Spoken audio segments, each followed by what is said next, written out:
कृष्णं वंदे जगद्गुरुम्. I pray to the Guru of the universe. Krishnam academy की ओर से गीता स्टडी की सीरीज में आज छठे अध्याय से श्लोक नंबर 22 है.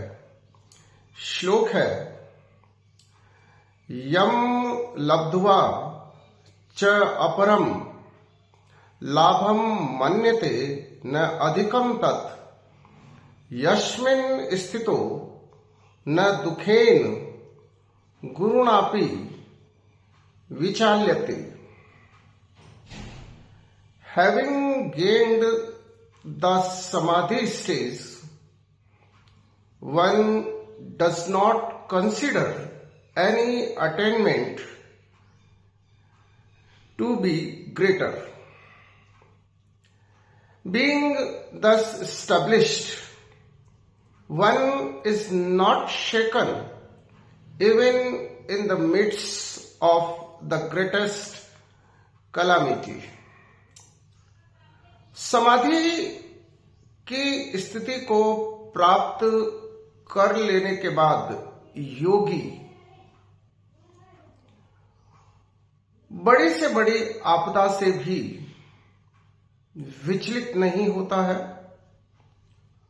और परम आनंद में अभिभूत रहता है. इस श्लोक में अर्जुन को और अर्जुन के माध्यम से हम सबको भगवान समझाना चाहते हैं कि भौतिक सुख असंतृप्त होता है, अनसैचुरेटेड होता है. भौतिक सुख में हम कोई भी अवस्था प्राप्त कर ले, हमें संतुष्टि प्राप्त नहीं होती है. जब हम गरीब होते हैं तो लखपति बनने का सपना देखते हैं और लखपति बनने के बाद भी हमें संतुष्टि नहीं होती है. फिर हम करोड़पति बनने का सपना देखते हैं. करोड़पति बनने के बाद में भी संतुष्टि नहीं है. फिर अरबपति बनने का सपना देखते हैं और जो अरबपति है वे भी संतुष्ट नहीं है. वे अपने से ऊपर के धनी को देखकर असंतुष्ट रहते हैं और भौतिक क्रियाकलापों में और अधिक धन और अधिक सुख प्राप्त करने की अटूट अनंत लालसा के शिकार हो जाते हैं. परंतु आत्मिक सुख, आध्यात्मिक सुख में ऐसा नहीं है. यम, नियम, आसन, प्राणायाम, प्रत्याहार, धारणा, ध्यान और फिर समाधि की अवस्था को प्राप्त कर लेने के बाद योगी पूर्णतः संतुष्ट हो जाता है. उसकी आत्मा तृप्त हो जाती है, संतृप्त हो जाती है और फिर वह कुछ और प्राप्त करने की इच्छा नहीं रखता है. इस श्लोक में बहुत स्पष्ट रूप से भगवान हमें समझा रहे हैं कि हमारे जीवन का परम लक्ष्य भौतिक सुख प्राप्त करना नहीं है, क्योंकि भौतिक सुख से कभी भी हमारी आत्मा तृप्त नहीं होगी, संतृप्त नहीं होगी, संतुष्ट नहीं होगी. और हम आत्मा हैं, हमें परम आनंद मिल ही नहीं सकता है भौतिकता से. परम सुख, परम आनंद, चरम आनंद को प्राप्त करने के लिए हमें आध्यात्मिकता की ओर अग्रसर होना ही होगा। और हमारे जीवन का लक्ष्य भौतिक सुख नहीं है, भौतिकता में प्रगति और फिर उससे मोह, यह हमारे जीवन का लक्ष्य नहीं है। निर्मोही भाव से यदि आप भौतिक प्रगति करते हैं तो इसमें कोई हर्ज नहीं है, परंतु आप भौतिक उपलब्धियों से मोहित होकर, धन से मोहित होकर धन प्राप्ति के प्रयास में लगते हैं तो याद रखें, यह धन, यह भौतिक सुख आपको कभी भी संतुष्ट नहीं कर पाएंगे, क्योंकि भौतिक सुख की सबसे बड़ी विशेषता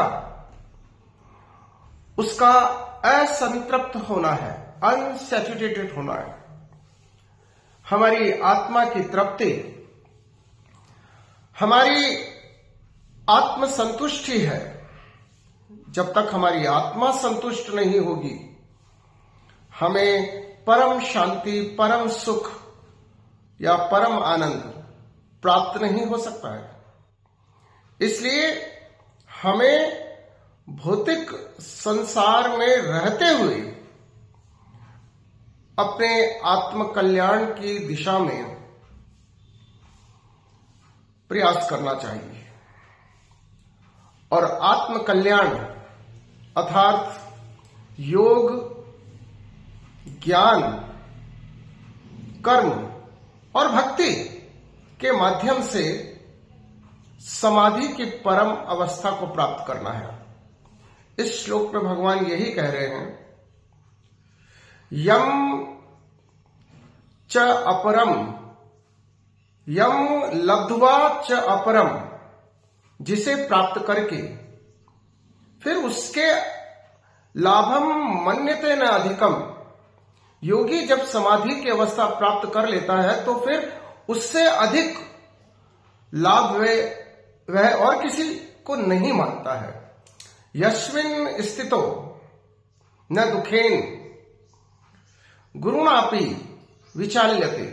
और फिर ऐसे योगी को भौतिक जीवन की बड़ी से बड़ी आपदा भी विचलित नहीं कर सकती है, उससे उसका आनंद छीन नहीं सकती है।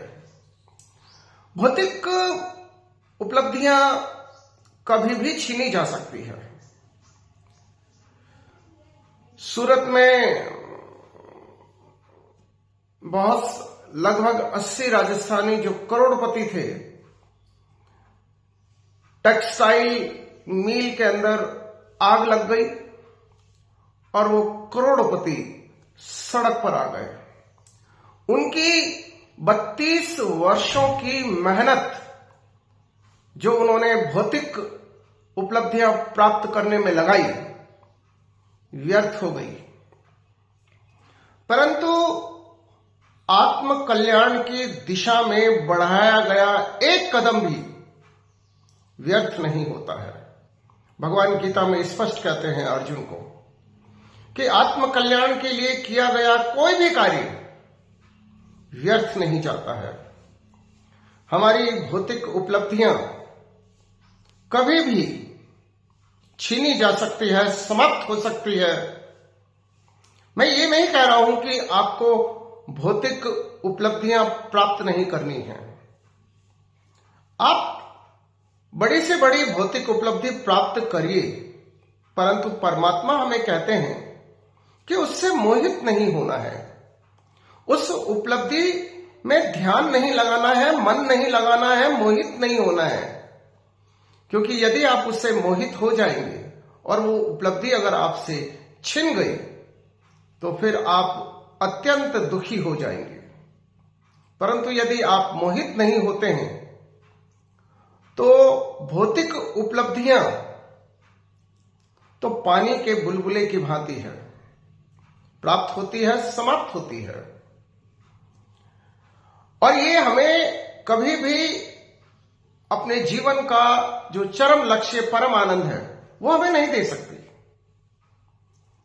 सारांश में ये मैं कहूंगा कि भौतिक सुख हमें संतुष्टि नहीं दे सकते हैं, क्योंकि भौतिक सुखों की सबसे बड़ी विशेषता उनका असंतृप्त होना है, जबकि आत्म कल्याण के लिए किया गया कार्य योग के माध्यम से, कर्म के माध्यम से, ज्ञान के माध्यम से और परमात्मा के प्रति समर्पण भक्ति के माध्यम से, जब हम समाधि की अवस्था को प्राप्त करते हैं, यम लब्धुआ का मतलब समाधि की अवस्था को प्राप्त कर लेना। लेकिन जब हम समाधि की अवस्था को प्राप्त कर लेते हैं, परम आनंद की अवस्था को प्राप्त कर लेते हैं, अपने परमात्मा को प्राप्त कर लेते हैं, तो फिर बड़ी से बड़ी जीवन की आपदा भी हमें विचलित नहीं कर सकती है, दुखी नहीं कर सकती है, और हम परम आनंद में स्थित रहते हैं। जय श्री कृष्ण।